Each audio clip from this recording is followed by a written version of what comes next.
안녕하세요. 오늘도 코로나로 인해 우리 함께 온라인으로 예배를 드리게 되었습니다. 마음과 성경을 또 준비하셔서 함께 예배 드리시기 바랍니다. 우리 사도신경으로 신앙 고백 드리겠습니다. 전능하사 천지를 만드신 하나님 아버지를 내가 믿사오며 그 외아들 우리 주 예수 그리스도를 믿사오니 이는 성령으로 잉태하사 동정녀 마리아에게 나시고 본디오 빌라도에게 고난을 받으사 십자가에 못 박혀 죽으시고 장사한 지 사흘 만에 죽은 자 가운데서 다시 살아나시며 하늘에 오르사 전능하신 하나님 우편에 앉아 계시다가 저리로서 산 자와 죽은 자를 심판하러 오시리라. 성령을 믿사오며 거룩한 공회와 성도가 서로 교통하는 것과 죄를 사하여 주시는 것과 몸이 다시 사는 것과 영원히 사는 것을 믿사옵. 제가 잠시 기도하겠습니다. 하나님 아버지 감사합니다. 오늘도 코로나로 인해 직접 만나고 교제하며 예배드리지 못하지만 우리가 하나님 안에서 각자 시간을 정하여 또 각자의 자리에서 함께 예배를 드립니다. 우리의 예배를 기뻐 받아주시옵시고 우리의 모든 삶이 하나님께 드려지게 하여 주시옵소서. 이 시간을 통해 하나님의 말씀을 더욱 깨닫게 하시고 복음서를 통해 주시는 하나님의 그 말씀을 우리 마음 깊이 새기게 하여 주시옵소서. 그리하여 날마다 예수님을 더 알아가는 우리가 되게 하시고 단순히 지식만 아니라 삶까지 예수님을 닮아가는 우리가 되게 하여 주시옵소서. 모든 것 감사드리며 살아계신 우리 주 예수 그리스도 이름으로 기도드립니다. 아멘. 우리 함께 말씀 보겠습니다. 마가복음 10장 45절 말씀 보겠습니다. 마가복음 10장 45절 제가 가진 성경으로 신약 73쪽에 있습니다. 마가복음 10장 45절 다 같이 한 목소리로 읽겠습니다. 시작. 인자가 온 것은 섬김을 받으려 함이 아니라 도리어 섬기려 하고 자기 목숨을 많은 사람의 대속물로 주려 함이니라. 아멘. 제목 같이 읽게요. 시작. 사복음서 개관. 이제 우리가 올해부터 2021년부터는 가스펠 프로젝트로 복음에 대해서 얘기를 하려고 합니다. 근데 오늘 첫 주에 모이지 못해서 바로 시작하기보다 사복음서에 대해 먼저 얘기한 후에 하는 게 좋을 것 같아서 오늘은 가스펠 프로젝트가 아니라 바이블 프로젝트라는 이 영상을 함께 보시며 또 말씀을 함께 나누겠습니다. 사복음서 중에 마가복음이 영상이 제일 짧아서 이걸로 선택을 했습니다. 함께 집중해서 잘 살펴보시기 바랍니다.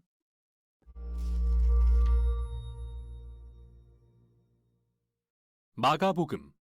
이 책은 예수님의 생애에 대한 최초의 기록 중 하나로서 초기 전통에 따르면 그리스도인 저자이며 요한이라고도 불리는 마가와 관련이 있습니다.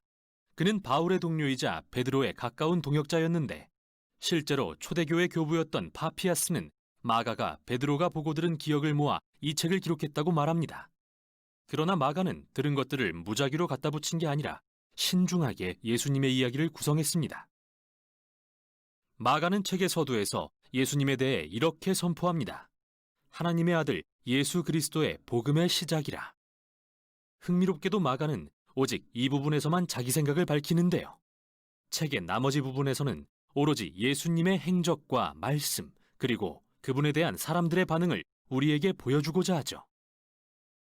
마가는 예수님의 이야기를 세 막의 드라마로 구성합니다. 1막의 배경은 갈릴리, 3막은 예루살렘, 그리고 2막은 갈릴리에서 예루살렘으로 가는 길에 예수님을 비추는데요. 각기 반복되는 주제에 초점을 맞춥니다. 먼저 1막에서는 모두가 예수님을 보고 매우 놀라 그분이 누구신지 궁금해하고, 2막은 제자들이 예수님이 메시아라는 의미를 이해하지 못하는 모습을 보여주며, 3막에서 우리는 예수님이 어떻게 메시아 왕이 되시는지에 관한 놀라운 역설을 보게 됩니다. 자, 이제부터 자세히 살펴봅시다. 도입절 이후 마가는 옛 선지자 이사야와 말라기의 말을 인용해 하나님이 이스라엘에 사자를 보내 그분이 왕으로 오셔서 당신의 백성을 구원하실 때를 준비시키실 것을 선포합니다. 이어 마가는 그 사자가 세례 요한임을 알리고 하나님의 등장이 기대되는 바로 그 순간 예수님을 소개합니다. 예수님이 등장하시자 하늘이 열리고 성령이 그에게 임하시며 하나님은 너는 내 사랑하는 아들이라고 말씀하시죠. 다음으로 마가는 핵심이 되는 예수님의 가르침을 요약해서 들려줍니다. 그분은 갈릴리를 다니시며 하나님 나라가 가까이 왔다는 복음을 선포하십니다. 예수님은 구약에서 이야기하는 세상을 구원하기 위한 하나님의 작전을 진척시키시죠. 하나님은 예수님을 통해 그분의 통치를 회복하십니다. 악을 대적해 물리치고 그 지배하에 살던 우리가 예수님을 믿음으로써 하나님의 통치 아래 거하도록 초대하시는 것이죠. 여기서부터 마가는 여러 이야기를 통해 이 땅에 하나님 나라가 임하게 하시는 예수님의 권능을 보여줍니다. 그분은 두루 다니며 몸이 아프고 망가졌거나 악한 영에 억눌린 자들을 치유하시며 심지어 유대인들이 오직 하나님만 하실 권리가 있다고 믿었던 죄사함을 행하십니다. 예수님의 이런 행동은 다양한 반응을 자아내는데요. 어떤 이들은 그분을 따르는 제자가 되고 어떤 이들은 이해할 바를 알지 못하고 또 다른 이들, 특히 이스라엘 지도자들은 그분이 신성을 모독하고 귀신의 힘으로 일한다며 예수님을 완강히 거부합니다. 그러나 예수님은 이러한 반응에 놀라지 않고 오히려 이 점에 주목하시죠. 4장에서 마가는 숨기고 감추인 하나님 나라의 비밀에 대한 예수님의 여러 비유를 소개합니다. 예수님은 그의 말씀은 네 종류의 땅에 떨어진 씨와 같다고 하십니다. 덜어는 잘 받아들이고 덜어는 못 받아들이죠. 또는 아주 작은 겨자씨와도 같습니다. 보잘것없어 보여도 후에 크게 자라 모두를 놀라게 하죠. 예수님의 요지는 그분이 하나님 나라가 임하게 하시는 진짜 메시아시지만 사람들의 기대와는 다른 모습이라는 겁니다. 이렇게 예수님에 대한 혼란은 점점 커지고 이는 마가가 일막 끝에서 강조하는 핵심과 연결됩니다. 바로 제자들조차 혼란스러워했다는 것이죠. 그들마저도 예수님이 정말 누구신지 알지 못합니다. 이어지는 이 막은 매우 중요한 대화로 시작됩니다. 예수님은 제자들을 데려다 물으십니다. 너희는 나를 누구라 하느냐? 이에 베드로가 대답합니다. 주는 메시아이십니다. 하지만 베드로는 예수님을 이스라엘을 로마인들로부터 군사적으로 구할 다윗 가문의 왕으로 생각했다는 게 뒤에서 밝혀집니다. 그러나 예수님께 메시아란 이사야 53장에 묘사된 고난받는 종으로서 예루살렘에서 자신의 목숨을 버려 하나님의 통치가 임하게 하실 왕입니다. 제자들은 이 말을 이해하지 못합니다. 왕이신 예수님을 따르는 것은 명성과 지위와 권위를 의미한다고 믿는 그들에게 예수님은 그분을 따르는 것은 사실 죽는 것과 같다고 분명히 말씀하십니다. 마치 자기 십자가를 지듯 폭력과 교만과 이기심을 거부하고 남을 위해 자신의 생명을 버리는 섬김과 사랑의 행동이 바로 그것이죠. 예수님은 제자들과 두 번 더 같은 대화를 나누시는데 모두 인자가 온 것은 섬김을 받으려 함이 아니라 도리어 섬기려 하고 자기 목숨을 많은 사람의 대속물로 주려 함이니라는 중요한 말씀으로 끝이 납니다. 제자들은 여전히 이해하지 못한 채 혼란과 두려움으로 반응할 뿐이죠. 그래서 여기 이막의 마가는 책의 서문을 연상시키는 핵심적인 이야기를 배치합니다. 예수님이 제자 3명을 데리고 산으로 올라가셨는데 갑자기 모습이 변하십니다. 그분이 영광의 광채로 빛나시고 구름이 그들을 덮습니다. 마치 오래전 시내산에서 드러내신 이스라엘의 하나님의 영광을 보는 것 같은데요. 그 당시 산에서 하나님의 임재를 경험했던 두 선지자 엘리야와 모세가 나타나 예수님과 이야기를 하고 하나님은 다시 이는 내 사랑하는 아들이라고 선포하십니다. 마가는 이렇게 이 이야기를 이막의 모든 대화 한가운데 둠으로써 정말 놀라운 주장을 합니다. 하나님의 아들 예수님은 육신이 되신 하나님의 영광이며 영광스러운 이스라엘의 하나님이 그분을 통해 자기 백성의 죄를 위해 고난받고 죽으시는 왕이 되실 거라고 말이죠. 이 난해한 주장의 제자들은 혼란과 두려움을 안고 산에서 내려옵니다. 이제 3막입니다. 예수님은 유월절을 맞아 예루살렘의 왕으로서 입성하시고 사람들은 그분을 메시아라 부르며 환호합니다. 그 후 예수님은 성전 뜰에 들어가 왕으로서의 권위를 행하십니다. 바로 도둑과 사기꾼들을 내쫓고 제사제도를 중단시키신 것이죠. 이때부터 일주일간 예수님은 이스라엘 지도자들과 맞서 논쟁하며 그들의 위선을 꾸짖으십니다. 그래서 그들은 예수님을 죽일 계획에 착수하죠. 또 예수님은 제자들에게 예루살렘과 성전이 이 세대가 지나기 전에 무너질 것을 예언하시며 제자들도 예수님처럼 핍박을 받을 거라 경고하십니다. 그분이 다시 오셔서 세상에 하나님 나라가 충만히 임할 때까지 말이죠. 이제 장면은 마지막 밤으로 향합니다. 예수님이 제자들과 가지시는 마지막 유월절 만찬. 이 상징적인 식사는 이스라엘이 유월절 어린 양의 죽음을 통해 노예에서 해방된 이야기를 들려주는데요. 예수님은 이러한 상징들에 새로운 의미를 부여하십니다. 고난받는 종 되신 메시아의 죽음을 통해 죄와 사망으로부터의 해방이 있을 거라고 말이죠. 여기서부터 이야기는 빠르게 예수님의 체포와 이스라엘 제사장들 및 로마 총독 빌라도 앞에서의 재판을 거쳐 십자가 처형으로 향합니다. 그리고 이 모든 것은 1막과 2막의 주요 장면들과 연결되는 한 핵심 장면에서 정점에 이릅니다. 이번에는 구름이 아니라 어둠이 하늘을 덮고 하늘에서 들리는 음성이 아니라 예수님이 숨지시기 전 외치시는 음성이 들립니다. 그리고 가장 놀라운 것은 로마 군인이 한 말인데요. 예수님의 죽음을 지켜보며 그분이 누구신지 깨달은 그는 이렇게 선언합니다. 이분은 하나님의 아들이셨다. 그는 이 이야기에서 처음으로 예수님의 정체에 대한 충격적 주장을 인정한 인물이죠.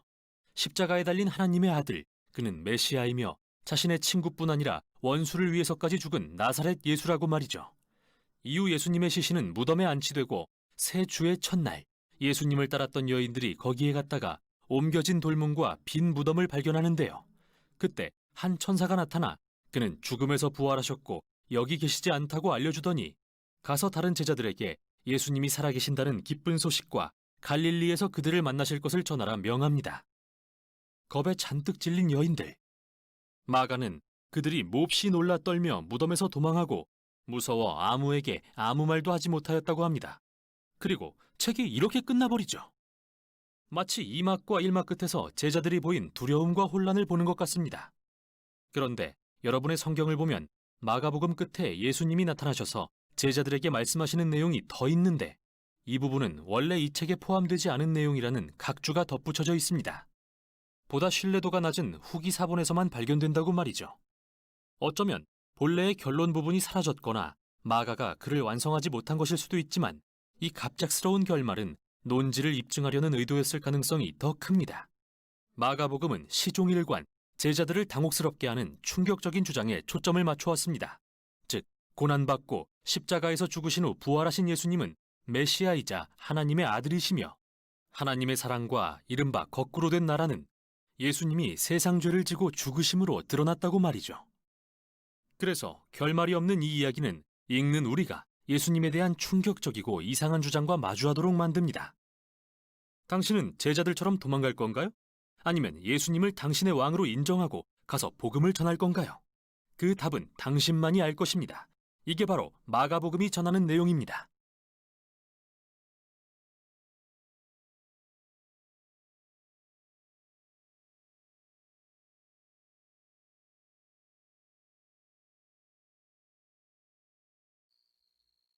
네, 마가복음 영상 잘 보셨나요?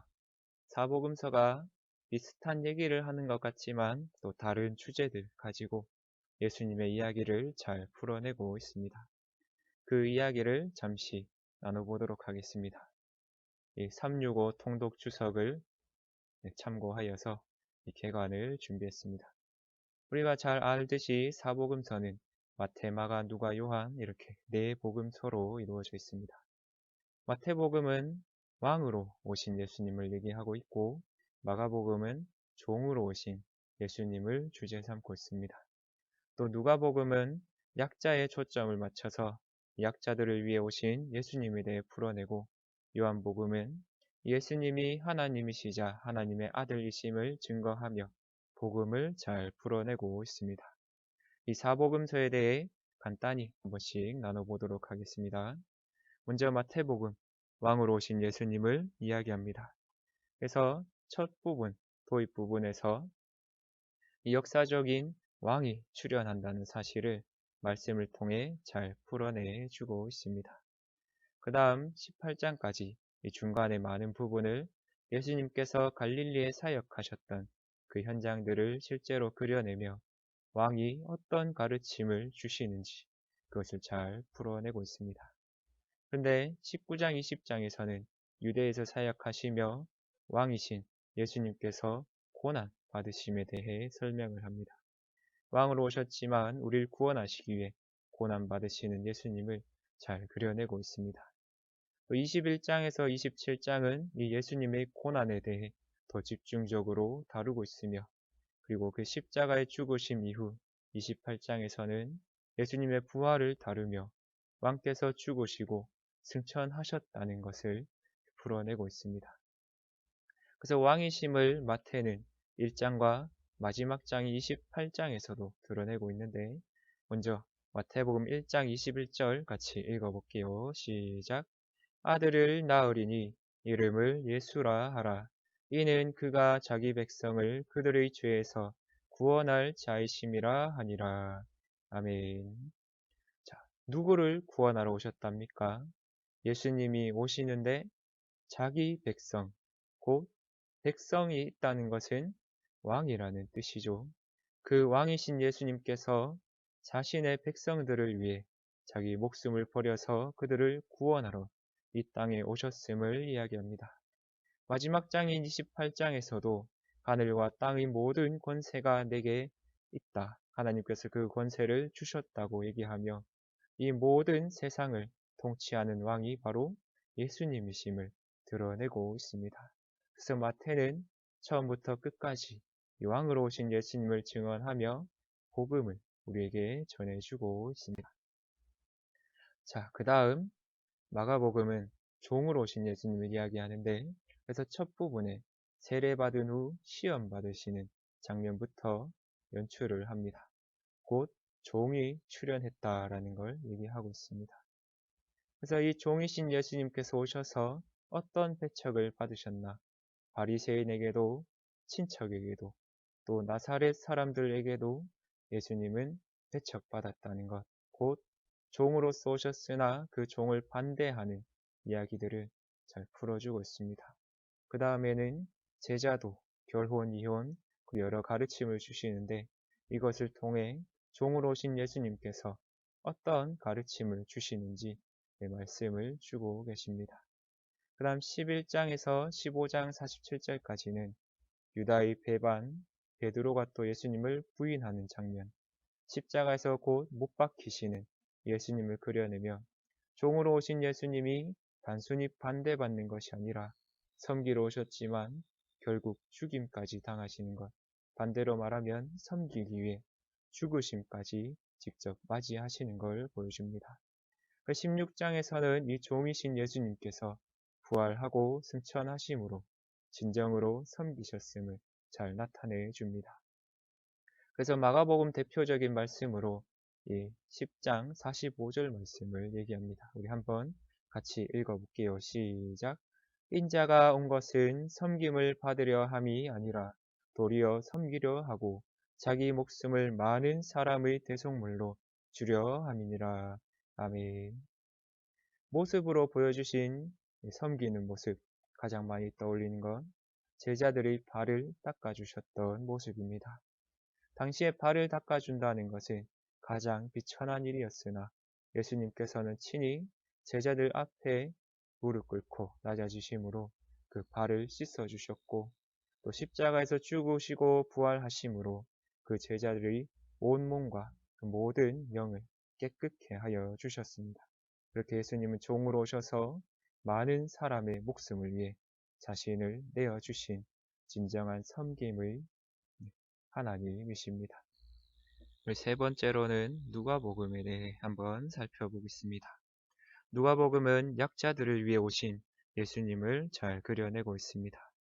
그래서 1, 2장에서 세례 요한의 출생과 또 몇 달 차이 나지 않게 태어나신 요한의 친척인 예수님의 출생을 이야기하며 예수님께서 진짜 사람으로 약한 존재로 태어나셨음을 이야기합니다. 그런데 천사들의 노래와 또 성장 과정 등을 통해 약자를 위해 약자로 오셨지만 하나님으로서 살아가시는 예수님의 모습을 잘 그려내 주고 있습니다. 3장에서 9장까지는 백부장의 종, 과부의 아들 등을 고치시며 갈릴리에서 약자들을 위해 사역하신 모습을 잘 그려내고 있으며, 또 9장에서 19장에서는 나병 환자를 고치시고 또 어린아이들을 환영하시며 품으시고 차별치 않으시고, 또 사회적으로 지위는 높았으나 소외되었던 이 삭개오까지 부르심으로 예루살렘을 향하는 그 예수님 여정을 잘 나타내주고 있습니다. 예루살렘에 가셔서는 이제 약자가 아닌 강자라 표현되는 자들, 지도자들과 논쟁하며 이 사역의 모습을 또 보여주십니다. 그리고 마지막 부분 22장에서 24장에서는 최후의 만찬도 하시고 빌라도 재판 그리고 십자가의 죽으심과 부활하심을 통해 잃어버린 자, 약자들을 위해 자신을 내어주신 예수님을 잘 표현해주고 있습니다. 우리 누가복음 19장 10절 말씀 한번 다 같이 읽겠습니다. 시작. 인자가 온 것은 잃어버린 자를 찾아 구원하려 함이니라. 아멘. 예수님은 정말 연약한 자, 소외된 자, 잃어버린 자를 찾아 구원하시기 위해 이 땅에 오신 참 하나님이십니다. 그 예수님께서는 약자를 위해 그를 건지시기 위해 같은 눈높이 오시고 그 약자들이 받는 모든 고통, 그것을 온전히 지심으로 정말 예수님께서 사람들을 정말 사랑하심을 잘 나타내 주고 있습니다. 만약 같은 눈높이, 같은 상황의 일을 겪지 않았다면, 그저 군림하는 사람으로 강자로서 오셨다면, 약자들에게 이 예수님이 별로 와닿지 않았을 것입니다. 근데 예수님께서는 이 약자들, 모든 사람들을 잃어버린 자를 구원하시기 위해 가장 낮은 곳에서 가장 약한 자의 삶을 감당하셨습니다. 그리고 십자가의 죽으심과 부활하심으로 모든 이들을 구원하신 그 사역을 마침내 완성하셨습니다. 네 번째로 요한복음에 대해 살펴보겠습니다. 요한복음은 하나님의 아들이신 예수님을 주제로 삼아 말씀을 풀어내고 있습니다. 먼저 도입부에서는 예수님이 하나님이신데 곧 창조하시고 구원하시는 분이심을 나타냅니다. 또 19장까지는 많은 이야기가 있지만 대표적으로 7개 표적을 말씀해 주시는데 물이 포도주로 변한 사건, 그리고 왕의 신하의 아들이 만나지도 않은 채 예수님의 말씀만으로 낳은 사건, 또 다리 저는 자가 걷고 여러분이 잘 아는 오병이어 사건, 또 무리로 걸으셨던 일, 또 구약에선 한 번도 본 적 없던 맹인이 눈 뜨는 기적, 또 죽은 자가 살아나는 이 나사로가 다시 살아난 사건 등 하나님께서 또 예수님께서 이 사건들을 통해 7개 표적을 보여주십니다. 이는 곧 예수님이 하나님의 아들이심을 나타내는 표적들입니다. 막바지 20장에서 21장에서는 도마의 고백도 나오고 십자가 달렸다 죽으시고 다시 살아나신 예수님이 오셨을 때 단순히 뭐라 하는 게 아니라 내 양을 먹이라 하고 너희가 나를 사랑하냐 물으시며 오히려 평안을 선사하시며 진정한 생명을 주시는 모습을 나타내 줍니다. 그래서 요한복음 전체적으로 예수님이 곧 창조주 하나님이시고 또 하나님의 아들이시며 너희를 위해 죽었다 살아났고 그로 인해 생명을 선사한 하나님이심을 잘 나타냅니다. 그래서 우리가 잘 아는 말씀 요한복음 3장 16절 말씀 한번 다 같이 읽어볼게요. 시작. 하나님이 세상을 이처럼 사랑하사 독생자를 주셨으니 이는 그를 믿는 자마다 멸망하지 않고 영생을 얻게 하려 하심이라. 아멘. 여기에 주제가 다 들어있다고 볼 수 있는데 하나님께서 세상을 창조하셨고 이 세상을 얼만큼 사랑하시냐 독생자 예수님을 내어주실 만큼 예수님은 자신의 목숨을 내어주실 만큼 우리를 사랑한다고 얘기하십니다. 그리고 멸망하지 않고 생명을 받아 영원히 함께 할 수 있도록 예수님께서 이 사역을 감당했다고 얘기합니다. 이렇게 사복음서에 대해 간단히 살펴봤습니다. 그리고 그 다음 주부터는 우리가 가스펠 프로젝트로 예수님께서 어떤 분이신지 또 어떤 비유와 기적들을 통해 우리에게 말씀하시는지 살펴보려고 합니다. 이 말씀들을 통해 예수님을 더욱 깊이 알아가는 우리가 되기 바랍니다. 제가 잠시 기도하겠습니다. 하나님 아버지 감사합니다. 우리에게 말씀을 주시고 또 예수님께서 이 땅에 오심으로 죽으시고 다시 사심으로 우리가 예수님 믿고 영원히 살게 되었습니다. 그 믿음을 늘 붙들고 살아가게 하여 주시옵소서. 또 주신 말씀을 허투루 듣지 않게 하시고 안 보고 그냥 아는 척하지 말게 하시고 말씀을 묵상하며 날마다 예수님을 알아가고 또 예수님을 닮아가는 우리가 되게 하여 주시옵소서. 우리 청년들이 오직 예수님을 의지하여 이 땅의 삶을 감당할 수 있게 도와주시고 날마다 예수님으로 말미암아 힘을 얻어 살아갈 수 있도록 도와주시옵소서. 모든 것 감사드리며 살아계신 우리 주 예수 그리스도 이름으로 기도드립니다. 아멘. 헌금은 지난주 광고 드린 대로 각자 모아주셨다가 회집 예배가 시작될 때 같이 드리시기 바랍니다. 릴레이 특성도 회집이 시작되면 바로 이어서 하도록 하겠습니다. 지난주 광고했던 대로 신앙교육반을 모집하고 있습니다. 임원 조장들은 다 함께 하니까 부끄러워하지 마시고 또 아무도 안 하면 어쩌나 걱정하지 마시고 함께 하시기 바랍니다. 많은 은혜가 함께 하실 줄 믿습니다. 많이 신청해 주세요. 또 미리 광고 드린 대로 오늘까지 전면 비대면으로 예배를 드립니다. 추후에 다시 공지를 드려서 회집이 되는지 정확히 한 번 더 알려드리도록 하겠습니다. 이번 주에도 인증을 꼭 해주시고 저나 임원들에게 우리 알려주시기 바랍니다. 우리 주기도문 하심으로 예배 마치겠습니다. 하늘에 계신 우리 아버지여, 이름이 거룩히 여김을 받으시오며 나라가 임하시오며 뜻이 하늘에서 이루어진 것 같이 땅에서도 이루어지이다. 오늘 우리에게 일용할 양식을 주시옵고 우리가 우리에게 죄 지은 자를 사하여 준 것 같이 우리 죄를 사하여 주시옵고 우리를 시험에 들게 하지 마시옵고 다만 악에서 구하시옵소서. 나라와 권세와 영광이 아버지께 영원히 싸움나이다. 아멘. 오늘도 수고하셨습니다. 예수님으로 인해 살아가는 청년들 되시기 바랍니다. 다음 주에 또 뵙겠습니다. 감사합니다.